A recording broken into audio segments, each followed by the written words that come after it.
నీ భూమి నీదే. ఎప్పటికైనా నీ భూమి నీకు పట్టా చేస్తా బిడ్డ, నీకు పట్టా చేపిస్తా. మరి ఈసారి భూమి మేమే దున్నుకుందాం అనుకుంటున్నాం, ఏమంటావే మరి? మీకు ఇచ్చిందే దున్నుకోవడానికి కదా బిడ్డ, దున్నుకోపోలే. కానీ బాబు, నువ్విక్కడ తమ్ముళ్ళు అక్కడ నాకు నచ్చలేదే. ఏదో విషయం తేలాకనే మేము దున్నుకుంటాం.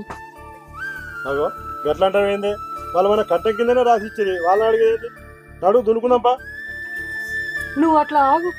ఏగేగిపోతే వాళ్ళు మేకులే కూర్చుంటారు. ఇద్దరు ముగ్గురిని పిలిచి పంచాయతీ పెట్టి మాట్లాడుకుందాం. అల్లుడు, నువ్వు ఎగిరిత పడు, జర రాగు మాట్లాడదాం. పెదబాబు, పెదబాబు, ఏంద్రా? నువ్వు అక్కకి రాసిచ్చిన భూమిని అన్నలు కొలుసుకుంటారు. కొలుసుకుంటానా? బిడ్డ రా బిడ్డ రా. అల్లుడు